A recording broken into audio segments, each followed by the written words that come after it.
for shipping in general. Okay. Good morning, everybody. We are on YouTube right now. I'm going to address a question from Mary first before we get into today's mastermind call, which is she paid less for shipping than it cost the customer to pay for shipping. So in this scenario, she charged the customer $8 and change, and it cost her $5 and change to ship the item. You typically don't refund the person. If for some reason you want to, it would have to be done outside of eBay. So you'd have to say to the person, hey, you accidentally overpaid for shipping or I accidentally overcharged you. Um, it's also one of those situations where you don't want to poke a sleeping bear because right Yeah. now they may leave you a positive feedback and be totally happy, but if you tell them that you overcharged them, they might have a bad feeling in their mouth Okay. I even after you refund them in this scenario. So we pay less than counter shipping, meaning when you go to the post office and pay shipping, we already pay less than that. So, and we don't generally pass that discount on to the customer. However, you can do that. If you go into the eBay settings, you can pass your eBay shipping discount to the customer. uh There's plenty of people out there that only want to charge the customer exactly what they paid for shipping. mhm. And that's completely reasonable. It's just a different way of doing business. There's enough people that wanted that even eBay made that feature. I think most people don't even know you can do that. You can Okay. set it up so it passes the eBay discount on shipping to the customer. And in theory, you're letting the customer know you're literally paying less than the post office because you're buying through me. Mhm. Uh, and then, of course, on the other extreme, you could just do free shipping across the board on every item, and then you pay Yeah. all of it. The eBay fee on the shipping is something interesting because um, like you have to pay a final value fee on the shipping. So unless you're making more than 12% more than the counter cost, Mhm. you actually no, I'm sorry, unless you overcharge the customer like Yeah. 12 or 13%, you always lose money on shipping. Okay. Good to know.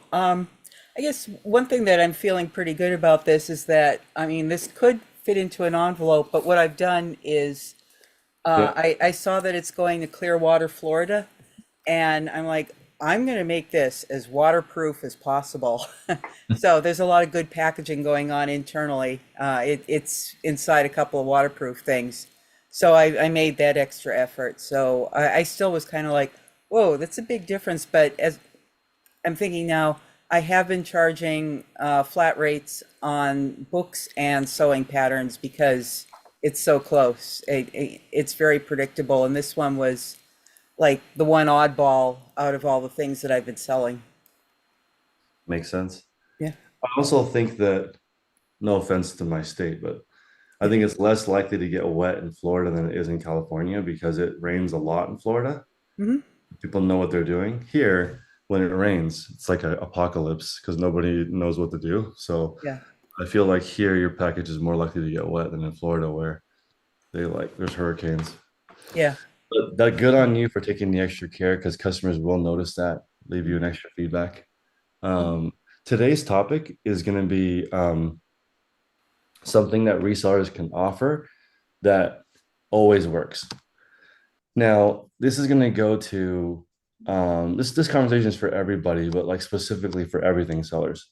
One thing that a reseller can always do is offer a great deal. And a great deal will generally sell, especially if there are people that are looking for that item. Great deals always sell. So, what makes me wonder is right now there's a pretty decent trend with reselling that the more established you are as a reseller, the easier it is. And the less established you are, the harder it is. So, some people are having the easiest time in the world because the supply is endless, and other people are struggling to find the right pieces, but like Larry or Kelly, you might just be missing one, especially you, Kelly, because you've already had a business in this before. But you could be one person away from endless flow, but you would have to have the operation set up for that B2B person to always turn to you to move inventory. So there's a local person that calls Kelly and says, hey, I just cleaned out another estate. I have 10 pieces of furniture. Do you want it? You can have it for free if you come pick it up. I'm going to call you every estate sale. At the end of the sale, you come pick up the furniture for free. I don't have to pay a disposal fee. The thing is, if 2 times in a row goes by and Kelly can't take that stuff in, they call somebody else. So you like, for an established reseller, suppliers are looking for those people. And I actually think that I've gotten heat for this in the past, but I still agree with this concept. I think if you're just starting, it's easier to feed a bigger business, easier to buy something and go to.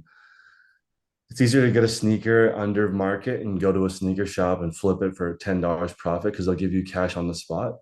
So a consignment shop, a sneaker shop, any kind of those stores, if you're just getting started, like under 100 items in your store, looking for quick money, go to a quick money place. eBay is not quick money. You need an established store, at least a couple hundred items to get any traction before you start selling an item every day. And an item every day is still only one item.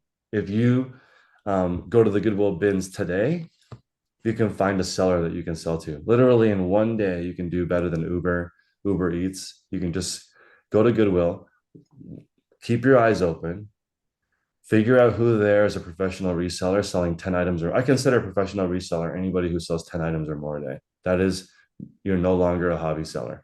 Under 10, I think it's with overhead and the amount of time it takes to do an eBay business. Um, that's a little bit more towards hobby in my mind.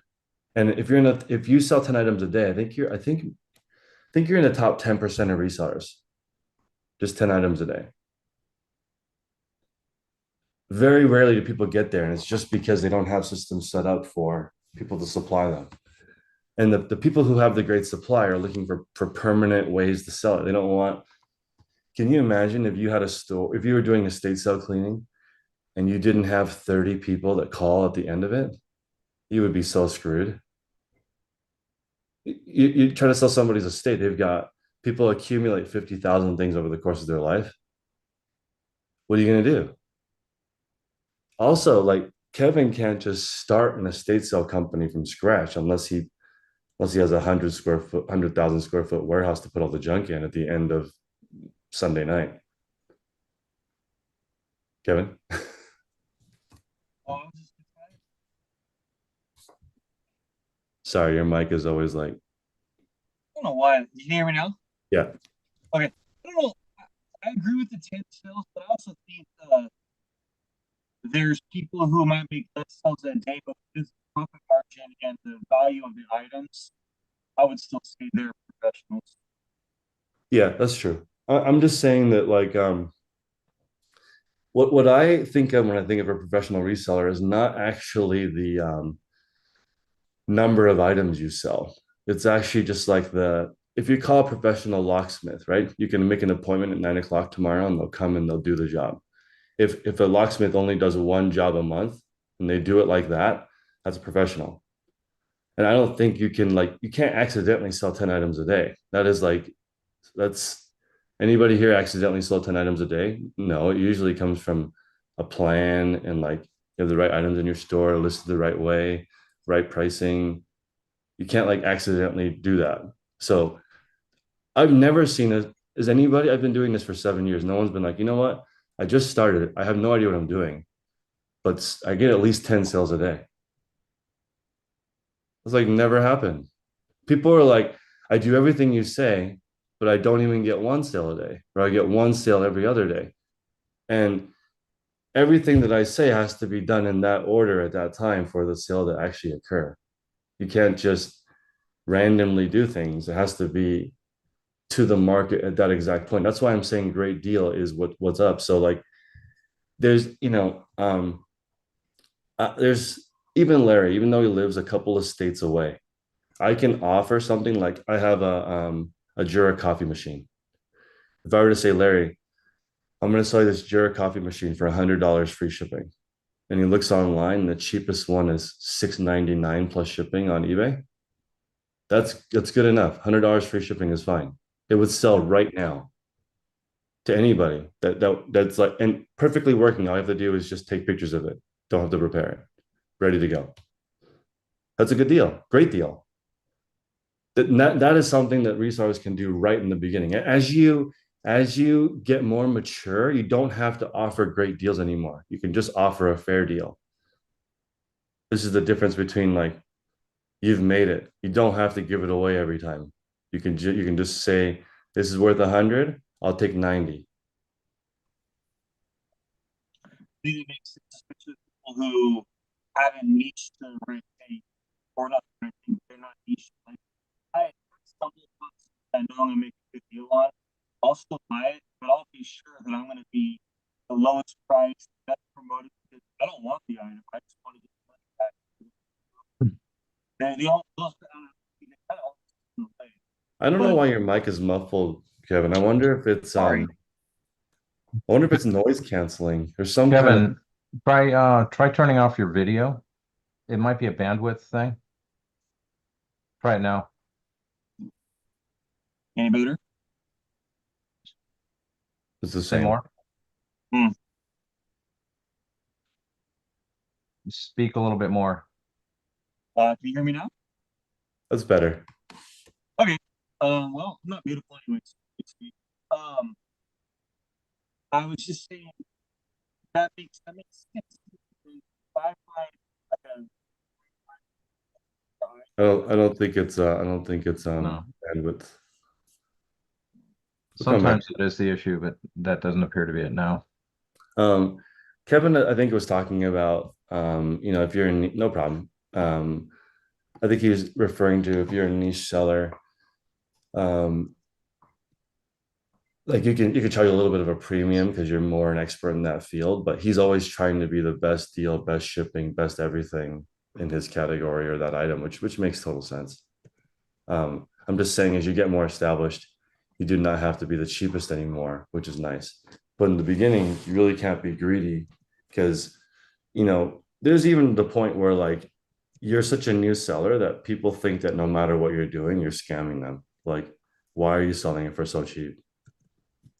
And then you're like, I'm not scamming you, just nobody will pay me more for the item.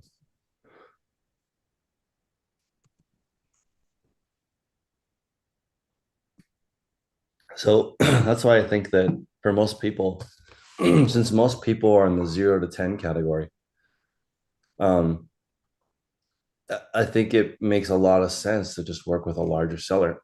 There's more and more larger sellers. As I've been doing this, there's a lot of people who sell more than 10 items a day that can pay you for an item that will sell for them right away.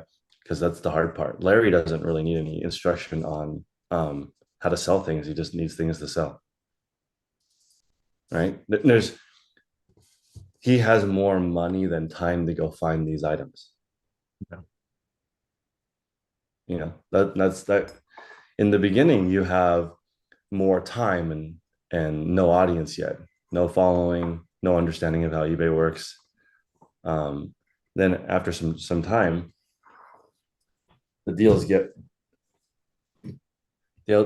more fair. So I want to go over a concept from Warren Buffett because I think this is going to help everybody moving forward because it's starting to get much, much, much busier. It's back to school, weather's getting cooler. I'm noticing way more people shopping, prices are way higher. I don't know if necessarily it's going to affect people who are not established, but people who are more established, now it's time to make money. From now, probably till the end of March, is crunch time. So this is what I want everybody to think about.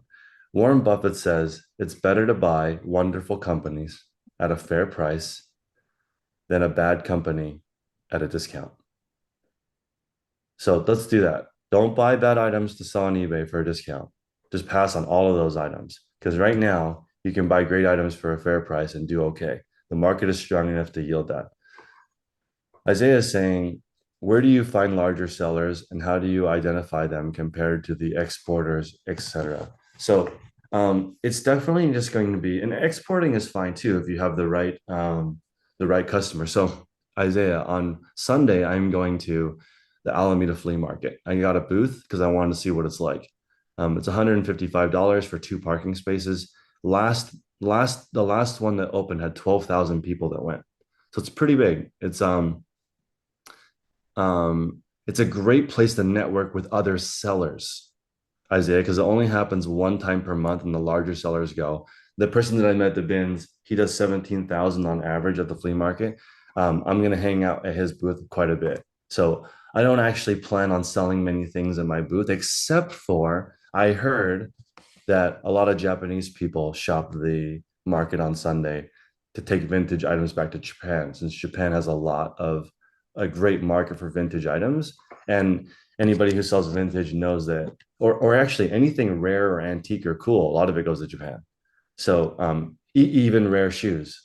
So if you are in that market, you want to be there early. It says in the pamphlet that I got that if I'm not ready by 6 a.m., I'm going to miss all the big buyers. And the flea market opens at 7. So you can pay a premium to get into the flea market 1 hour before everybody else. And that's what all the big buyers do. So I have all these vintage items and I'm going to bring, I only have enough for one table and I'm hoping that I can sell all of them by 7 a.m. But I'm going to spend the rest of the time networking with the other sellers there because this is something that I think is really important. If you have a really, really good network, you can always find somebody that can sell the item for better than you. And you can almost make the same amount of money as if you sold it yourself because you don't have any clout or experience in selling that type of item. And that's where, in my opinion, the best estate sale people, that's how they do their damage. They get an estate and they call 30 people and they call their jewelry person and say, can you pay me a little bit more? And they usually say yes. They want to pay, like an experienced seller can pay more. That's why they get all the good deals. The estate sale company doesn't want to sell everything for pennies on the dollar. They want a little bit more. And if you know what you're doing, you can pay a little bit more. So the larger sellers, they quietly make a lot of noise. No, the strategy of selling to a larger seller does not need to be is any level seller, any level seller. So let me give you an example. Let's see, what is a good example? So for less, she is going to consignment shops locally and selling her stuff, and then whatever's left, she's selling online. She also saved 500 pieces to bring to the market on Sunday. So on Sunday at my booth, she's going to set up 500 pieces and see this if this local market will be good for her. But Isaiah, I have been buying premium pieces from her to sell in my whatnot shop because I can get more money than her. So if she could sell something to me for 20, I could sell it for 50. And if she was on whatnot, she would struggle to sell it for 30 because she has no audience. And or she could get 20 immediately and she paid $3 for it at the bins. Smaller sellers can benefit from this the most because a larger seller can cash you out. There's a lot of places that can cash you out still. Any consignment shop, you bring in a good item, they can cash you out. I offered her $1,500 for the Laurel piano jacket that she found. Because for me, I can sell it for at least $3,500. And for her, she has no audience. It's going to take a lot longer for it to sell. And she sends it to the Real, they take 50%. So that's a huge chunk of change. So she could take money now or wait and get all the money. And I think if you are a new seller, you need money now. It took me exactly 1 year to sell my Clove sneakers. A lot of people can't wait that long. Right? It just like um, waiting is a luxury. Like maybe the question I get the most often is how long should I wait to sell my item? And I don't know. I always think like, how soon do you want to buy diapers and eat dinner? Like, do you already have that covered? If you already have your basic bills covered, then okay, you can wait a little bit longer. If you're, it's this, okay, this is the craziest thing ever. The seasonality is by far the craziest thing ever. So, as an example, Isaiah, in June, the first week of June, right? Backpacks go heavily, heavily on sale. Like once summer vacation hits, backpacks go like 80% off everywhere, right? And now backpacks are selling for like 30% off of retail. And they were 90% off 3 months ago. That's not even that long to wait.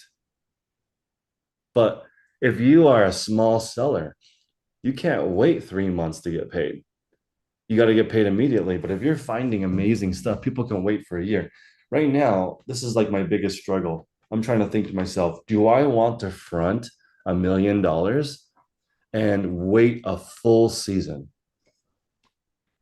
And right now I'm selling prom dresses. I'm trying, I feel like every kind of store inside of my store. Um, and I have these prom dresses that were between $200 and $700 um, during prom season, which is like April and May, right? And then during the summer, they went like 95% off because they don't sell in the summer. And now they're starting to sell because of homecoming, right? But like, if I just wait 6 months, I can get 3 times as much money, right? So do I store everything for 10 months because everything right after the season um, goes away? And now I can wait a little bit longer. I can afford to store a little bit more stock. Do I just wait and sell only when it's in season? I don't know. Versus just liquidate it for a little bit above what you paid. Um,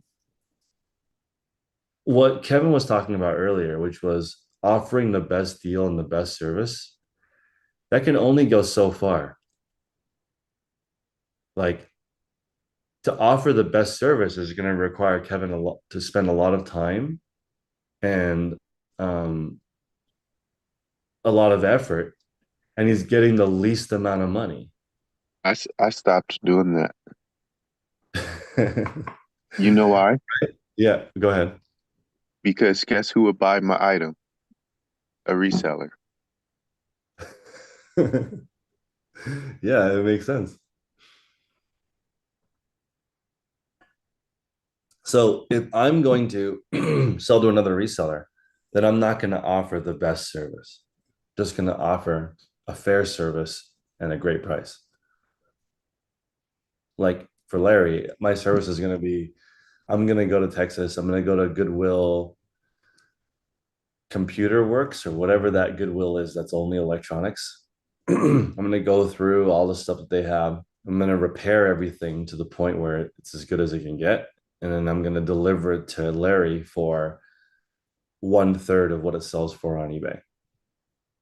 And we have this understanding that if I bring him an item that is ready to go, he pays me 1/3 of what it sells for on eBay, and I go back and go do it again.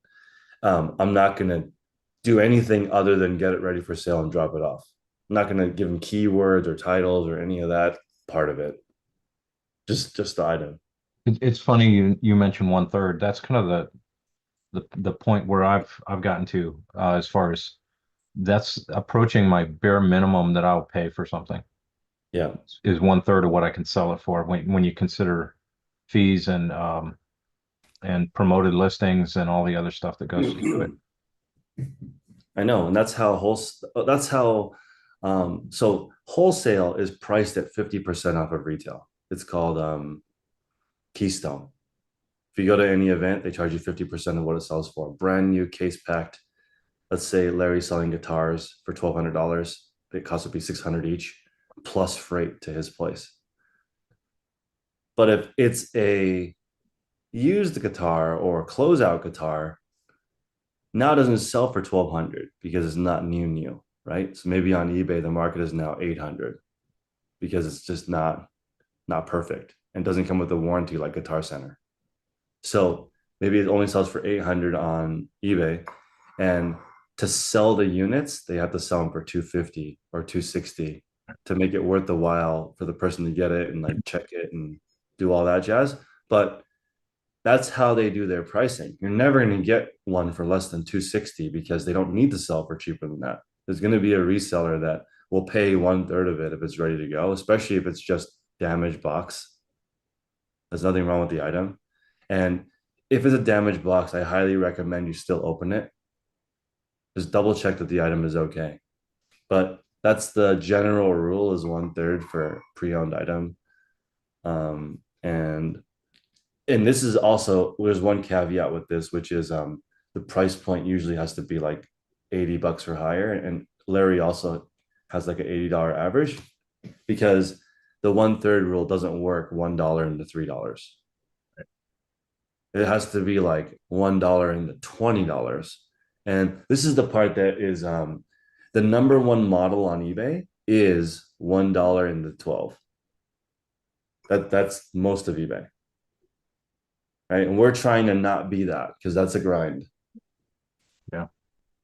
But I mean, Larry could easily get a trailer of $1 items and spend his whole life listing, but that we're trying to find an easier way. At least I am. Yeah, me too. That's too hard to list. And thus the challenge falls on sourcing Yeah. and finding those items. And waiting your whole life for them to sell too, because nobody wants it. Not necessarily.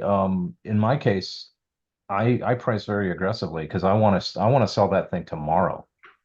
The trailer stuff, the one No, dollar no, stuff. I'm sorry, not the trailer stuff, the Okay, $100 yeah, item. yeah, no, So if I can get yeah. $100 item for 10, or it's thrown in a big bundle, and I kind of lost track of how much I paid for it, but it was a whole lot less than around 10 for 100. I'm going to list that thing at 80 and take an offer at 60 because I'd much rather get rid of it today than hang on to it for 2 months because I want to clear the space and keep the money flowing. I'll try it. For me, I'll try and price it low enough for it to be a deal for somebody who wants it, but high enough where a reseller's not gonna try and get it and resell it. Only because they're kind of problematic sometimes. Like their they want to charge like top dollar, and then if they're like, oh well, this isn't top condition, so I'm just gonna return it. Yeah. Yeah, the reseller is tough because, in my opinion, to sell to a reseller, the goal is to sell it at an as is price, right? And the problem is on eBay, you're giving them the full experience of free returns, and that's hard when you're selling items at a price where someone can make a profit. You really don't want them to do that. That's like the person that returns items to Goodwill. If the cashier who rang you up is the cashier that processes your return, they're gonna not like you the next time you go in. So yeah, and Goodwill does offer that. They offer, I think, pretty much everything in my Goodwill has a return policy of it 1 week. Like they only do that because they're charging a retail price for that Yeah. used item. Back when Goodwill was still really cheap, they had like a 1 week return policy. Then when their prices exploded, I think it went to like 2 or 3 months or something. I don't something really good for a Goodwill return policy. Yeah, and that's because they charge more. Like when you buy a Patagonia jacket for $190 at the store, it's a lifetime guarantee. But you already bought 6 jackets, so it's okay. Like when the lady that worked for me, that she used to be a designer for North Face, and she told me that it cost them $65 to make a North Face jacket all in when you count everything. And then can you imagine for North Face, the company, to make a jacket that costs $65, but for us, we can get it at Goodwill for, they tax people now, they're like $20. But like in the right season, you can sell it for 50. That's still below the cost for that company to make it. It's amazing.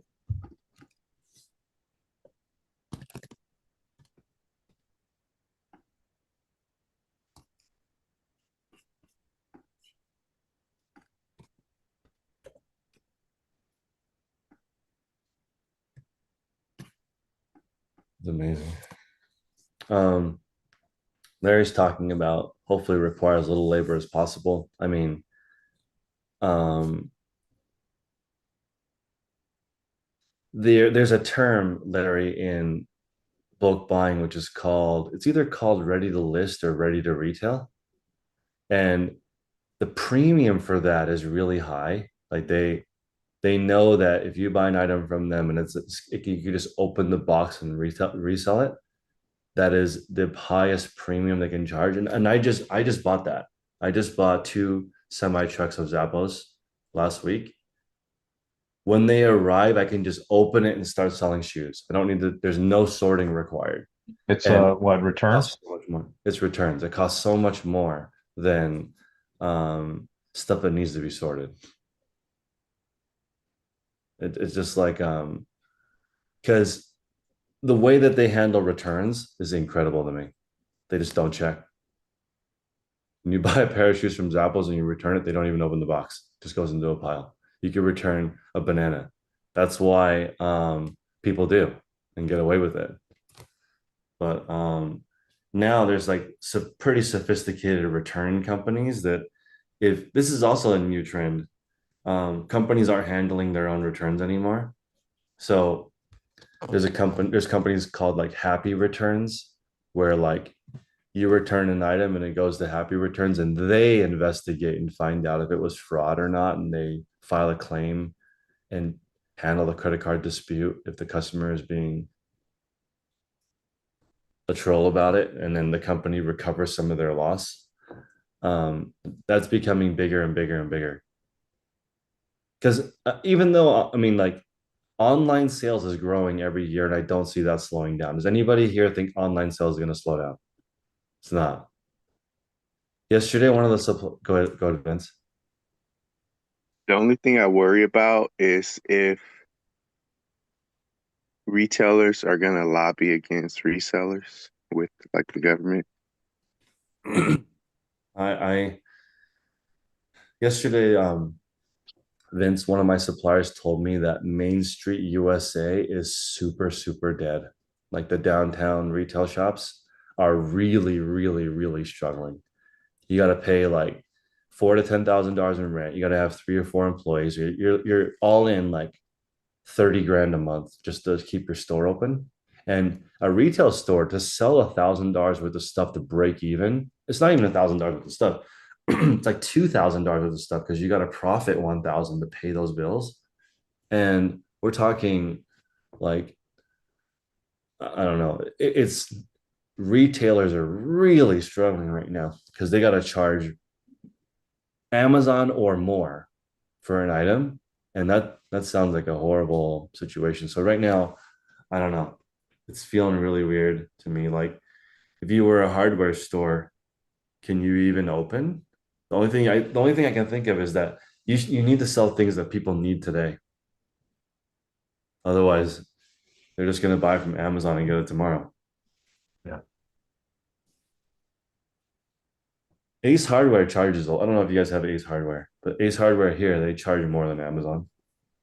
They can do it though because it's you can get it right now. So you think that's not a problem where,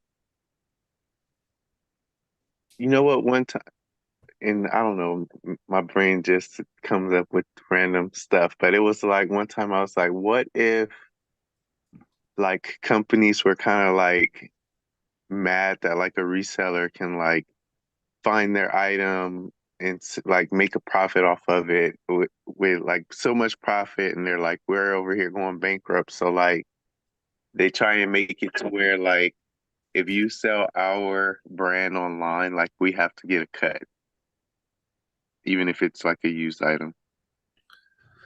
That's not going to happen because of the rules for first purchase, but it makes sense for them to partner with online sellers. They're becoming more open to it. I see a lot of companies allowing you to resell your used item from them on their website, like Fry. Yeah, You can sell your Fry boots on Fry in used condition. that's such an interesting thing because they want a cut of it. Yeah. That makes sense, I guess, as long as you are a reputable seller. Also, I think we've talked about it before. Companies like marketing, like, hey, you're buying something new. Um, we'll give you a discount if you send us your old item, you know? So right here, this person said, hey, Chris, most of our conversations ended in, we don't sell to online retailers. Maybe we should give it another try. And I put, they won't sell wholesale to online retailers. That's not quite the business we're in. We are in the liquidation business. We cannot buy items for wholesale. You can't make enough profit selling it online. And plus you're degrading the brand. Like you, Larry, even though he's a guitar expert, he could not buy guitars for 50% off retail and make any money on eBay. It was impossible. So they don't even open that door. But if Larry said at the end of the season, can I buy all the guitars that don't sell? That's a conversation they'll have with him. Yeah. Because they're like, okay. And it's crazy because the same guitar wholesale is $600 to somebody. And now they have to literally sell it for $250 to Larry. They have to. Otherwise, they don't have room for the next guitars. That's crazy. It's I crazy. The wonder, same guitar. Go ahead. I was thinking, I wonder why do we think of like random things like that? Like it was a while ago where I had those thoughts, but I was just like, what if this all goes away somehow? And No, they need like it. Like okay, so I have a huge secret for everybody. It's just so weird, but I'm gonna share it with you guys. Okay. This lady that I'm working with. Good morning. those kind of videos do good on eBay on YouTube too. Like it's all gonna it's the reseller apocalypse. No, I think it just changes. Our sourcing has to change. Our strategies have to change with the changing times. Let's see. Let me show you guys real quick.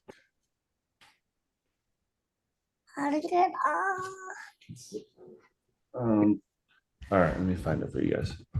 Okay, here we go. Here's the big secret of how retail works. Here are these pillows. They're $290 for a freaking pillow, right? $290. And then these get wholesaled to Nordstrom, Bloomingdale's, Saks Fifth Avenue, all the big stores, right? And this is the same for every single brand in every single category. You make these really, really, really expensive things that go into these high-end stores, right? These same pillows will be sold to TJ Maxx, right? For $8 or $9 after the season is over. And these products will be in TJ Maxx stores for $29.99, $19.99. And that is where they make their money. Psychology, kind of like reverse psychology. So this is the part that's crazy though. So when they sell the pillow to Saks Fifth Avenue or Nordstrom, Nordstrom pays $145 a pillow for it, That's crazy. right? And they put it in their store. They sell 8 of them, right? Because who is even buying that, right? Right. Then they go to TJ Maxx, and each TJ Maxx buys 2,000 of them for $8 or $9, and they make more money on that part. So this is the part that's the craziest part: is wholesale guitar to Larry, $1,200 guitar. They give it to him for $600 to sell at larrysguitars.com, full retail, full warranty, lifetime warranty, right? At the end of the season, they sell to Vince's liquidation on eBay for $250, but Vince has got to buy 100 of them, all of the ones from the end of the season. They actually make more money on that transaction. No, Mary, this is a really good point. Nordstrom only buys a few of them because there's no market for that. A $300 pillow is ridiculous. There's only like 8 people who buy that. They just buy a small amount of it and it sells out. But all the money is when I went to the meeting at Magic, my sourcing person took me to the bar at the Wynn Hotel. Every single baller they sell to TJ Maxx, Ross, Walmart, Target. Those are where all the money is made because they could sell thousands and thousands of units. They can't sell thousands and thousands of units to the big players, the big stores. They literally they buy 8 pillows, so it's just not the same. And the guitar, everything is like this. That's the part that's wild because you think that they're losing money at the very end, but that was the business model to begin with. The business model was we're going to end it up in TJ Maxx and sell a bajillion of them to each store. But And to write that check for 2,000 of those pillows yeah, is a kind of a risk, right? It's a risky proposition that it's quality, that it's, it's going to sell, that, yeah. whatever. But they set it up right because if you look at the website, it says $299 for the pillow, and it's sold at Bloomingdale's and Saks. They set up the like I can't think of a word other than like scheme. It's marketing. Marketing. They set it up for this put in all the premium stores for $300, and then people see it, and then they go to TJ Maxx and it's 90% off. Did you hear about that thing with the owner of Vape, who made like a ton of money selling fakes of his own brand? That's hilarious. Right? It's kind of like the same TJ Maxx thing. Like, I know. They just control. Yeah, it's like controlling your own fake market. It's yeah, 100% like that.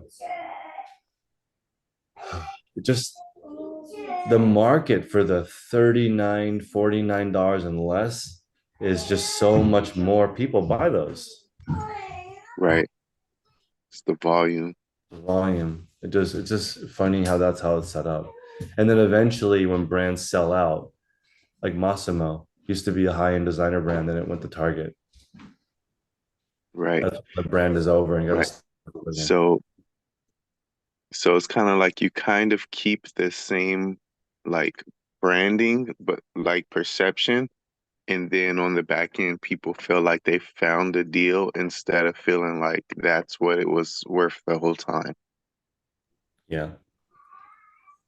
I saw this interesting study on Nike, and if I don't know if you guys know have noticed this trend, but like sneakers from like 2000 to 2005, that era of Nikes, when Nike released a limited edition shoe, it was around 25,000 units. That was limited edition. And those sneakers have sort of stabilized between like 500 and $2,000 is what those shoes are worth now on the eBay market or secondary markets. What's fascinating now is a million shoes is sometimes considered a limited release by Nike now. That is not limited. A million units. They make a million units of 11s and 13s and 4 when they come out. And then resellers are like, man, I can't even get retail for these. That's why. They say, and this is how crazy it is. Limited edition releases are a million per shoe now, and it's 3 times a week. Like there's no market anymore. It's over.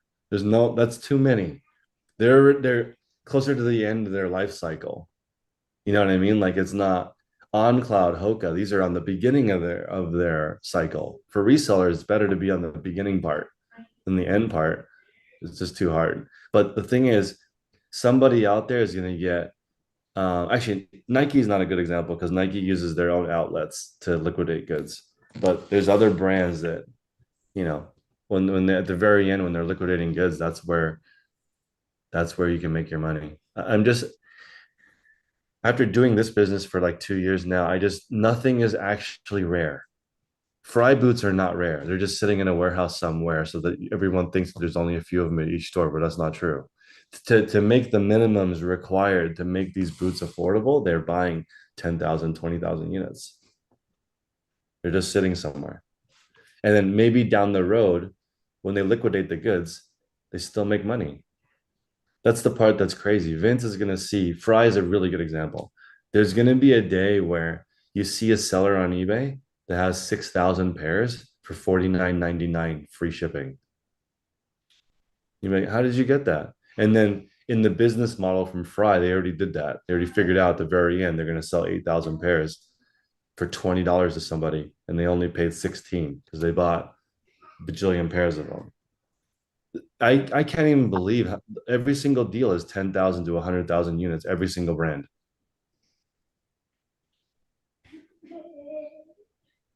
10,000 units. Is like the smallest deal that I see in the when companies are at the end of the cycle. Feel like that would take me like 2 years to sell.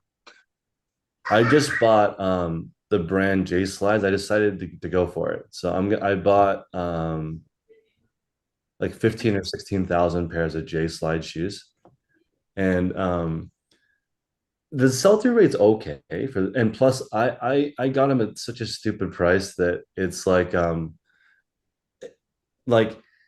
it's just weird. The price that I paid is absurdly low, right? And the person was still like smiling. And I'm like, what? How can there still be money left on the table? But that's the model. That's the part that's so crazy is that new goods are less than Goodwill. But the thing is at Goodwill, or if you're cherry picking, because um a lot of people have forwarded me the Rinzi's last post on Instagram where they do retail arbitrage and sell on whatnot. And this is very interesting because a lot of the bigger suppliers were saying like, and I was like, hey, how come I don't get offered North Face, Patagonia, Carhartt in bulk? And they're like, we can, but it's not going to look like what Rinzi's doing. What Rinzi's doing, they're buying from a retail establishment already, meaning that when you sell to TJ Maxx, you have to make something that makes sense at their store. So let me give you an example. Your Carhartt, you want to sell to TJ Maxx. What you do is you get all your SKUs, you divide it into equal proportions, and you send one store 10 jackets, 10 sweaters, 10 bibs, 10 short sleeves, 10 hats goes to that store, right? And then eBay sellers will be like, oh my God, there are Carhartt bibs at TJ Maxx for $39.99. They sell for $129 on eBay. And they drive from TJ Maxx to TJ Maxx to TJ Maxx looking for the 10 that they gave to every single store. And it works because that's how it works. That's how they divide it. Right. But that's a retail operation that they're preparing it for. When I'm buying the goods, they're way cheaper, but they're not retail like that. They're not set up to retail immediately. If you were to drive to every single TJ Maxx, you could set up your store perfectly because you could go in and cherry pick what you're selling. That model is very unique. It's very difficult to do that at scale. Lots of people do retail arbitrage on a small level, but to do it where you're getting thousands of items a week, that's very impressive. Kudos to them for having a retail experience online. It's very hard to do that, to have multiple sizes of the same thing, only good brands. I also worry because that's a difficult model to go to every single retail arbitrage and do it. So like, it's possible they this is just speculation, but it's possible they have specific routes that they go on in specific order. I mean, it's probably not speculation. It's probably a specific number of stores they go to at a specific time in a specific way consistently to pull that kind of inventory. Because just going to a couple of stores, you're not going to get enough to run that kind of operation. It's too established. I know someone that services for him. Mm-hmm. I don't know if they still do, but I know he has like a actually he has a circle group. He has a circle, he uses the platform circle group. They have a group. And I don't know, I don't understand why she was always trying to recruit. It felt like she was always trying to recruit me to the group. I was kind of like she was always kind of like insinuating like, to join the group, but not like directly asking me. And I was just kind of always like, just quietly, like not take the bait. But yeah, she would always tell me like, yeah, we're gonna be doing this for Renzi, sourcing for Renzi. We're gonna start streaming for Renzi. And I just kind of felt like her enthusiasm about it was what was interesting to me. Just It like, had wow, what is something. this guy? What is he? How is he like, um, how is he cultivating the community that he has? He used to have something called the Sweat Equity Group, and I don't know what happened to that. I don't know if he's still doing it or he's full now and he found everybody that was doing it. But that's always a thought for me is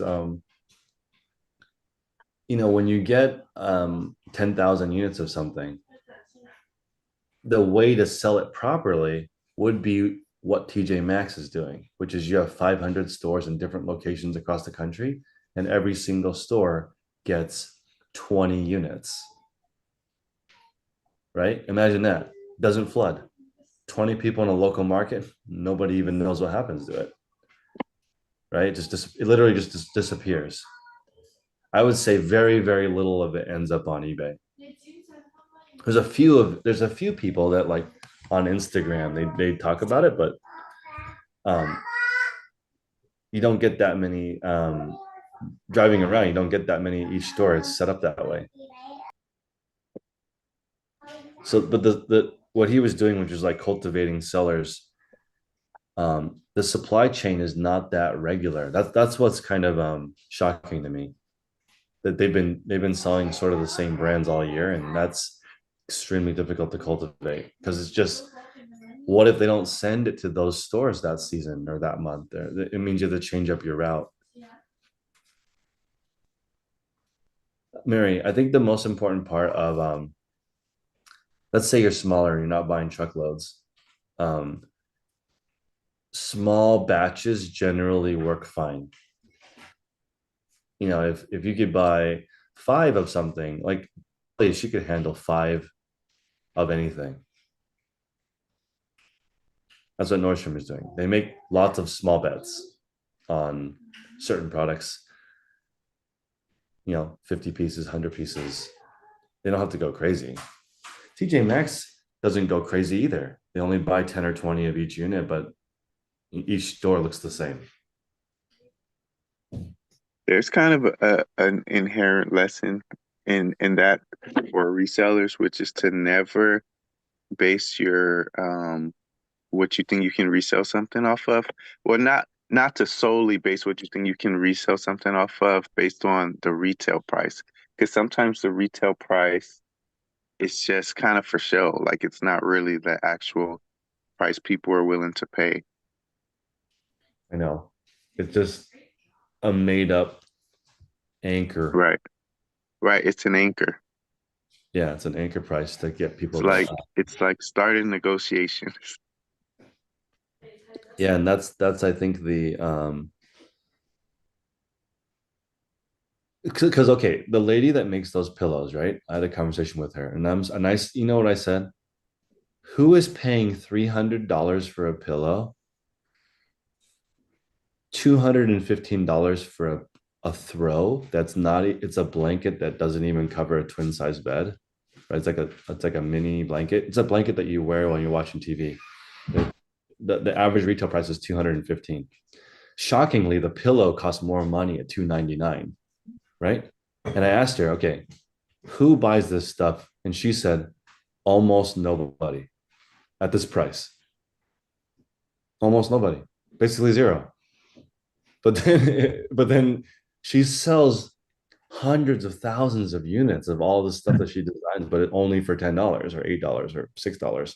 It just incredible that the like she also supplied me with crystals, and that's how I found out about her, because somebody said, Chris, it's not that easy, you can't just Google a wholesaler.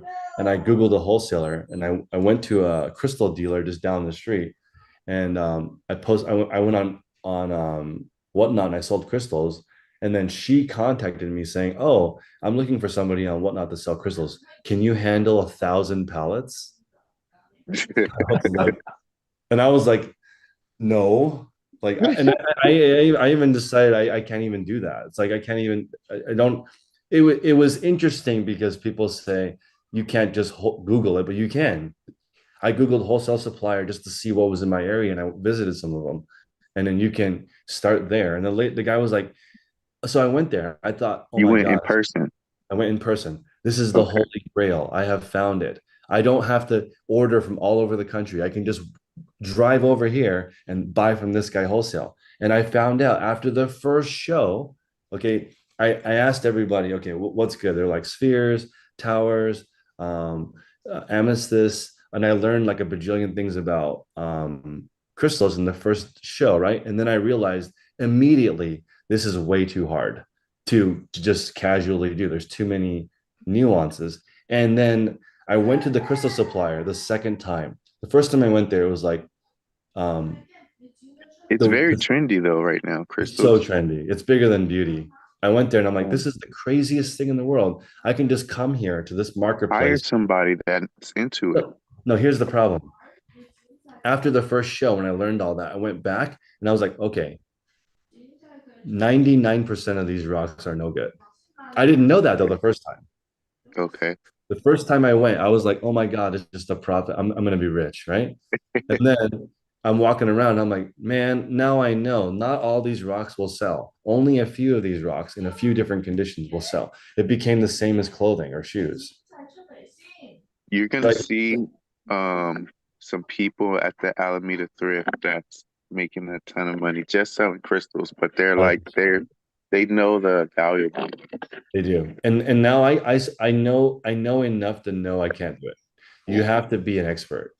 So I went there the second time and I'm like, dude, what's his name?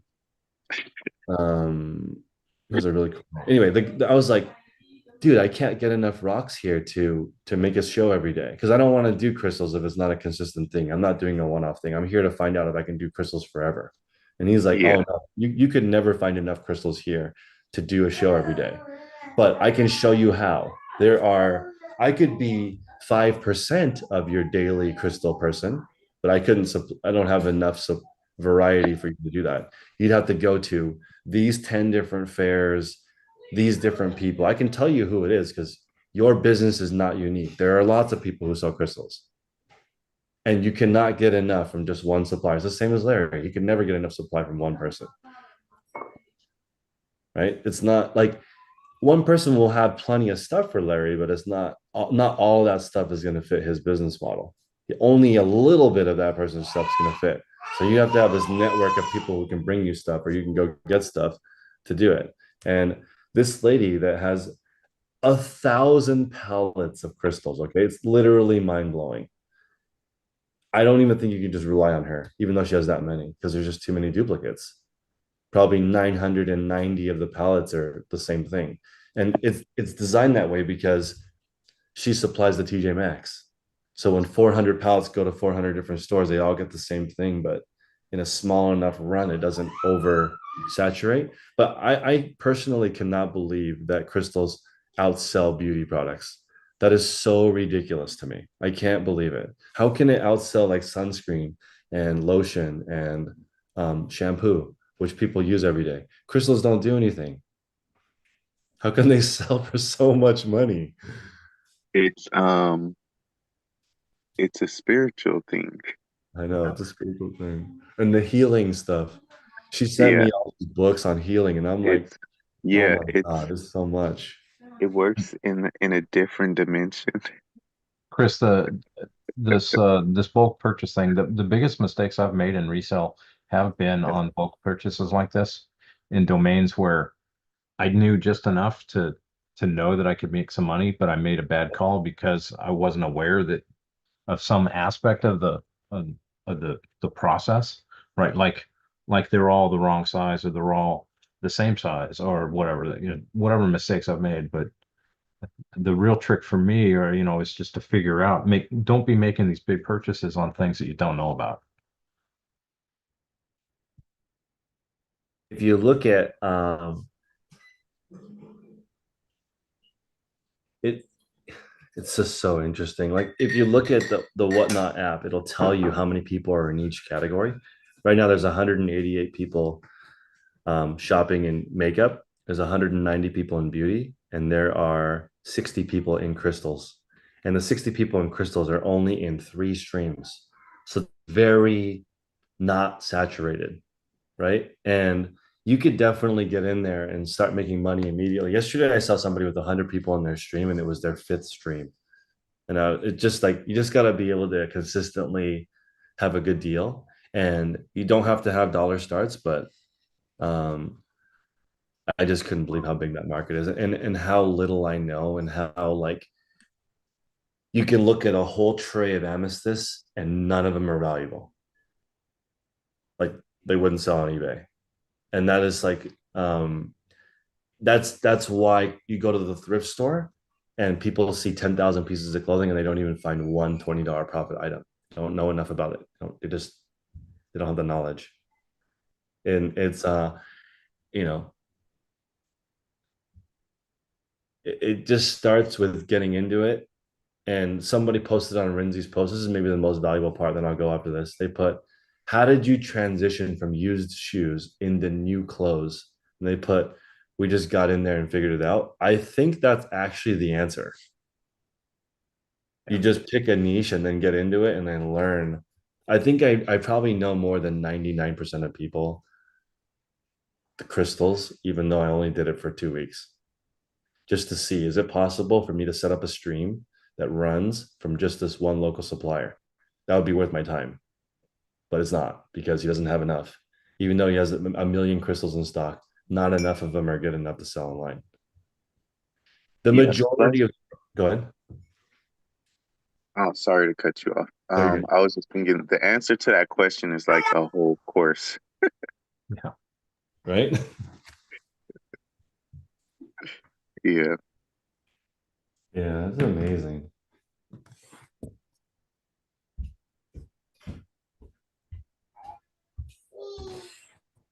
It's amazing. All right, guys, everybody.